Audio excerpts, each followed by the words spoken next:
தேர்தல் அலுவலகத்தை நம்முடைய தொகுதியினுடைய செயலாளர் அன்பிற்கினிய அருமையண்ணன் வாசு முன்னிலையில் சட்டப்பேரவை உறுப்பினர் அன்பிற்கினிய தம்பி வெற்றி அழகன் முன்னிலையில் இந்த பகுதியுடைய தேர்தல் பொறுப்பாளர் அன்பிற்கினிய நாகலிங்கம் அவர்கள் முன்னிலையில் இந்த தேர்தல் அலுவலகம் இன்றைக்கு திறந்து வைக்கப்பட்டது. இதில் மாநகராட்சி மாமன்ற உறுப்பினர்கள் டிவி சதீஷ்குமார் அவர்களும் லதா அவர்களும் பங்கேற்று சிறப்பித்துள்ளார்கள். தோழமைக்கு இயக்கங்களை சார்ந்த காங்கிரஸ் பேர் இயக்கத்தின் சர்க்கிள் தலைவர் ஐயப்பன் அவர்களும் அன்பிற்கினிய அயன்புரம் சரவணன் அவர்களும் விடுதலை சிறுத்தை கட்சியினுடைய மாவட்ட செயலாளர் தம்பி அப்புன் அவர்களும் மறுமலர்ச்சி திராவிட முன்னேற்ற கழகத்துடைய பகுதி செயலாளர் டில்லிபாபு அவர்களும் தேமுதிகவுடைய பகுதி அமைப்பாளர் பிரபாகரன் அவர்களும் சிபிஐயை சார்ந்த ஏழுமலை அவர்களும் சிபிஎம்ஐ சார்ந்த மார்ட்டின் அவர்களும் எஸ்டிபிஐ சார்ந்த பகுதி தலைவர் அன்பிற்கினிய அஜா நஜாமுதீன் அவர்களும் ஐஎம்எம்கேவை சார்ந்த சமசூல் அவர்களும் எம்எம்கேவை சார்ந்த ஆரிப் அவர்களும் மற்றும் ஜாகிர் ஹுசேன் இந்திய யூனியன் முஸ்லீம் லீக்கை சார்ந்த ரகுமான் அவர்களும் அன்பிற்கினிய டில்லிபாபு மற்றும் இந்த நிகழ்விலே பங்கேற்றிருக்கின்ற தனலட்சுமி சரவணன், வட்டக்கழக செயலாளர்கள் விக்னேஸ்வரன், பாஸ்கர், வேதா, தேவராஜ், அண்ணன் மனோகரன், பகுதிக்கழக நிர்வாகிகள் அன்பிற்கினிய சம்பத், அமுல் மற்றும் அறிவுடை நம்பி, எல்லா பணிகளுக்கும் உதவியாக இருக்கின்ற தம்பி சுரேஷ், அதேபோல் பகுதிக்கழக துணை செயலாளர் அன்பிற்கினிய வாயாடி தாம் உட்பட நிகழ்வில் பங்கேற்றிருக்கின்ற அனைவரையும் இன்முகத்தோடு வரவேற்கின்றோம். இந்த வில்லிவாக்கம் சட்டமன்ற தொகுதியை பொறுத்தளவில் 255 பாகங்கள் கொண்ட 1,59,767 வாக்காளர்களை கொண்ட பகுதி. இதில் ஆண் வாக்காளர்களை விட பெண் வாக்காளர் சதவீதம் கூடுதலாக இருக்கின்றது. வில்லிவாக்கம் பகுதி இயக்கத்திற்கும் சரி, இயக்க ரீதியாக இருக்கின்ற கட்டமைப்பிலும் சரி, இந்த பகுதியை சார்ந்த வாக்காளர் பெருமக்களும் சரி, திராவிட முன்னேற்ற கழகத்துக்கும் திராவிட முன்னேற்ற கழகத்தில் இருக்கின்ற தோழமைகளுக்கும் சாதகமான ஒரு சூழலில் இருப்பவர்கள் என்பதை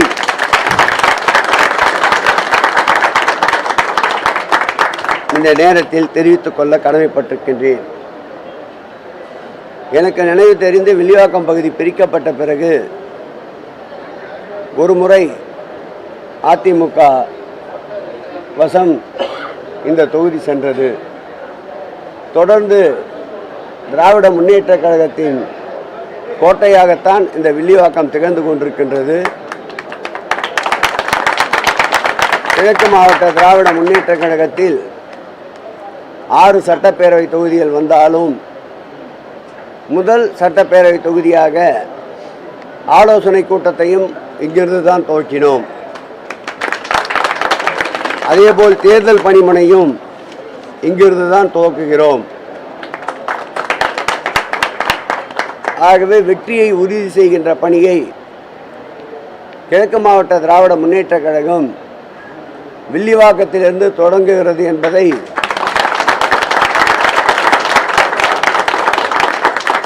உறுதியோடு நெஞ்சை நிமிர்த்தி சொல்வதில் தயக்கமின்றி சொல்லுகிறோம். பலர் பலவிதமான மாயமாலங்களோடு அதிகாரம் கைக்கு கிடைக்கிறதற்கு முன்பே அதிகார திமிர்த்தனத்தோடு பணம் இருக்கிறது என்பதால் எதை வேண்டுமானாலும் விலை கொடுத்து வாங்கிவிடலாம் என்ற மமதையோடு பெரியவர்கள் சிறியவர்கள் என்று பாகுபாடு காட்டாமல் தமிழுடைய மரபே வந்தாரை வரவேற்கும் தமிழகம், விருந்தோம்பலிலே சிறந்த தமிழகம், மற்றவர்களை மதிக்கின்ற தமிழகம், மாற்றாந்தோட்டத்திற்கும் மனம் உண்டு என்று கூறிய பேரறிஞர் பெருந்தகை அண்ணா அவர்கள் வாழ்ந்த தமிழகம். இந்த தமிழகத்திலே சமீபகால அரசியலிலே எடுத்தேன் கவிழ்த்தேன் என்று எதை வேண்டுமானாலும் பேசலாம் என்ற நாகரிகம் தவறி நயவஞ்சகத்தோடு சுற்றித் திரியும் கூட்டத்திற்கு வில்லிவாக்கத்தில் தகுந்த பதிலடியை ஜனநாயக முற்போக்கு கூட்டணி வழங்கும் என்பதை இந்த நேரத்தில் அறுதியிட்டு உறுதியோடு கூற கடமைப்பட்டிருக்கின்றேன். ஒரு காலத்தில் லீடர் என்று கை கட்டி கொண்டு நின்றவர் இருக்கையில் கூட அமரமாட்டேன் என்று அடம்பிடித்து முன்னால் நின்று கொண்டிருந்தவர் இன்றைக்கு எங்களது இயக்கத்திற்கு அறிவு பரிசோதனை பற்றி பேசுகிறார். உண்மைதான், அவர்கள் பரிசோதித்துக் கொள்ள வேண்டிய இடம் கீழ்ப்பாக்க மனநல மருத்துவமனை என்பதை இந்த நேரத்தில் அழுத்தம் திருத்தமாக கூறிக்கொள்ள கடமைப்பட்டிருக்கின்றேன். 60 ஆண்டுகளை கடந்த ஒரு அரசியல் பாதையை தன்னுடைய காலில் விரலில் நகம் முளைத்த காலம் முதல் கொண்டு தமிழகத்தில் தன்னுடைய கால் படாத இடமே இல்லை என்ற அளவில் அரசியல் தீர்க்க தரிசனத்தோடு இன்று இருக்கின்ற அரசியல் தலைவர்களில் தமிழகத்தில் முதன்மையான முதிர்ச்சி பெற்ற ஒரு தலைவர் உண்டென்றால் அது திராவிட முன்னேற்ற கழகத்தின் தலைவர், இந்தியாவின் இரும்பு மனிதர் முத்துவேல் கருணாநிதி ஸ்டாலின் அவர்களை தவிர வேறு யாரையும் சொல்ல முடியாது. அப்படிப்பட்ட எங்கள் தலைவரை, இயக்கத்தை இழிவுபடுத்துகின்றவன் அவன் யாராக இருந்தாலும் என் தாயே தடுத்தாலும் அவனை விடமாட்டேன் என்ற கொள்கையில் திராவிட முன்னேற்ற கழகத்தவன் களத்திலே வீறு கொண்டு நிற்பான். எதையும் சந்திக்கின்ற ஆற்றல் படைத்தவன். முதல் தேர்தலை சந்திக்க வருகின்றவர்களுக்கு 75 ஆண்டு காலம் பவள விழா கண்ட இயக்கம் பால்வாடி இயக்கத்திற்கு நிச்சயம் இந்த தேர்தலிலே பாடம் சொல்லும் என்பதை இந்த நேரத்தில் நான் தெரிவித்துக் கொள்ள கடமைப்பட்டிருக்கின்றேன். இனி வார்த்தை அம்புகள் எதிர்முனையிலிருந்து எப்படி வருகின்றதோ அதே அளவிற்கு திருப்பி பன்மடங்கு அடிக்கின்ற வல்லமை திராவிட முன்னேற்ற கழகத்திற்கு இருக்கின்றது என்பதை வருகின்ற காலத்தில் களத்திலே நிரூபித்து காட்டுவோம். எது எப்படி இருந்தாலும் அறிவிக்கப்படுகின்ற வேட்பாளர் சட்டமன்ற உறுப்பினர் ஆக்குவோம் என்ற உறுதியோடு இந்த தேர்தல் அலுவலகத்தை திறந்து வைத்திருக்கின்றோம். எங்கள் பணி தொடரும். நாங்கள் ஆற்றியிருக்கின்ற மக்கள் பணி, கழகத் தலைவர் ஆட்சியின் சார்பில் ஆற்றியிருக்கின்ற மக்கள் நல பணிகளை மக்களிடம் எடுத்துச் சொல்வோம். உறுதியாக வெல்வோம்.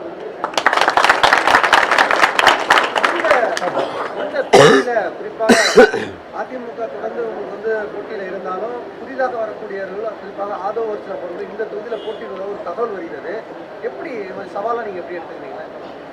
எங்களை பொறுத்தளவில் சவாலாக நாங்கள் யாரையுமே நினைப்பதில்லை. எங்கள் இயக்கத்துடைய கொள்கைகள், கோட்பாடுகள், லட்சியங்கள் எங்கள் இயக்கத்தின் சார்பிலே, திராவிட மாடல் ஆட்சியின் சார்பிலே செய்யப்பட்டிருக்கின்ற சாதனைகள், ஆங்காங்கு இருக்கின்ற மாநகராட்சி மாமன்ற உறுப்பினர்கள் மக்களிடையே ஏற்படுத்தி இருக்கின்ற நல்ல தொடர்புகள், மக்கள் பணிகள், இவைகளைத்தான் மையப்படுத்தி நாங்கள் தேர்தல் களத்திலே இருக்கின்றமே தவிர பேய் பிசாசு பூச்சாண்டிகளுக்கு எல்லாம் பயப்படுகின்ற இயக்கம் திராவிட முன்னேற்ற கழகம் அல்ல. எப்போதும் இல்லாத வகையில் தொடர்ந்து ஒரு போட்டியாக ஒரு 3வது அமைப்பாளர் வருவாங்க, ஒரு கூட்டணி அமைச்சுட்டு வருவாங்க, ஒரு புதிதாக வருவாங்க. எப்போதும் இல்லாத வகையில் இது ஒரு பெரிய பின்பற்ற கட்டமைப்போடு வர்றாங்களே, அது எப்படி பார்க்குறீங்க? மக்கள் சக்தியோடு நாங்கள் வரலாம், ஒவ்வொரு வீட்லேயும் நாங்கள் இருக்கிறோம், எங்களுடைய வாக்காளர் இருக்காங்க அப்படின்னு சொல்லிட்டு வராங்க. இது எப்படி சாத்தியப்படுமாது? அது தேர்தல் முடிவு ஏப்ரல் 4ஆம் தேதி தான் தெரிய வரும். மக்கள் சக்தி யார் பின்னாடி இருக்கின்றது? 60 ஆண்டு கால உழைப்பிற்கு மாண்புமிகு தமிழக முதல்வர் ஆற்றியிருக்கின்ற இந்த 5 ஆண்டு மக்கள் நல பணிகளுக்கு மக்கள் சக்தி யார் பின்னால் இருக்கின்றது என்பதை அந்த தேர்தல் நிரூபிக்கும். கூவி கூவி அழைத்தும் கூட ஒரு கூட்டணியும் கூட சேரவில்லை. ஆனால் திராவிட முன்னேற்ற கழகத்தின் தலைவர் ஒரு தீர்க்க தரிசனமானவர். தொலைநோக்கு பார்வை கொண்டவர், அனைவரையும் அரவணைத்து செல்லக்கூடியவர் என்பது கூட்டணியை அவர் முறைப்படுத்துவது, கூட்டணியை அரவணைப்பதிலிருந்தே தெரிகிறது. உண்மையான மக்கள் சக்தி, மக்கள் முதல்வர் எங்கள் முத்துவேல் கருணாநிதி ஸ்டாலின் பின்னால் தான் இருக்கின்றது. பேச்சுடைய சாராம்சத்தை பார்க்கும்போது பிரதான எதிர்க்கட்சியை தவிர்த்து மூன்றாவது அமைப்பாக இருக்கக்கூடிய ஒரு இயக்கத்தை தொடர்ந்து விமர்சனம் செய்து பேசும்போது எதிரணியை இப்பவே நீங்க தீர்மானிச்சது போல தோன்றுகிறது. அங்குதான் தவறு செய்கிறீர்கள். அரசியல் நாகரிகத்தோடு செல்பவர்களை நாங்கள் விமர்சிப்பதில்லை.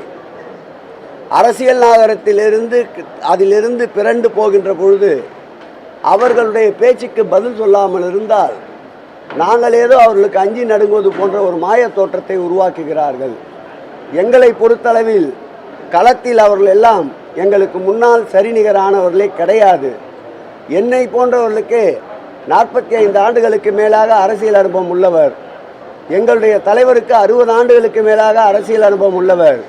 இந்த கத்துக்குட்டிகள் பேசி திரிவதற்கு ஏதாவது ஒரு வகையில் இல்லை என்ற மறுப்பு கூறுவது எங்களுடைய கடமை என்பதால் அதை சொல்லுகிறோமே தவிர களத்திலே கண்ணு கட்டிய தூரம் வரை திராவிட முன்னேற்ற கழகத்தை எதிர்க்கின்ற சக்தி எந்த கட்சிக்கும் இல்லை.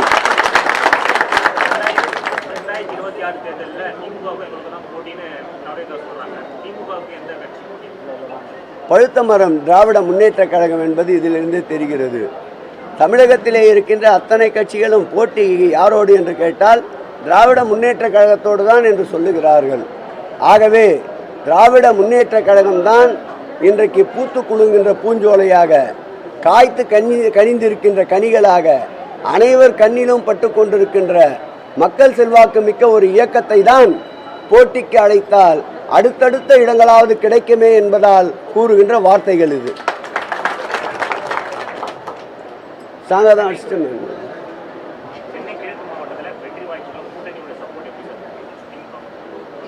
பார்க்கும்போதே தெரியவில்லையா?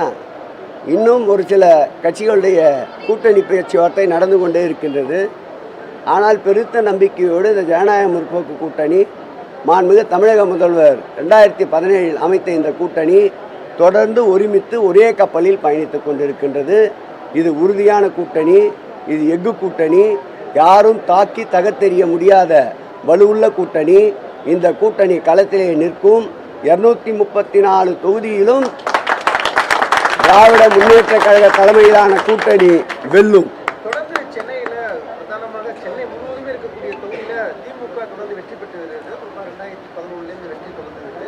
இந்த முறை அந்த அளவுக்கு 100% வெற்றி பெறுமா சென்னை மாவட்டம் முழுவதும்? சென்னையை ஒட்டியுள்ள 22 தொகுதிகள் கடந்த முறை எப்படி 22 தொகுதிகளையும் கைப்பற்றினோமோ அதேபோல் இந்த முறையும் கைப்பற்றுவோம். அதில் கூடுதல் செய்தி என்னவென்றால், கடந்த முறை வாங்கிய வாக்கு சதவீதத்தை விட இந்த முறை கூடுதல் வாக்கு சதவீதத்தை திராவிட முன்னேற்ற கழகம் கைப்பற்றும்.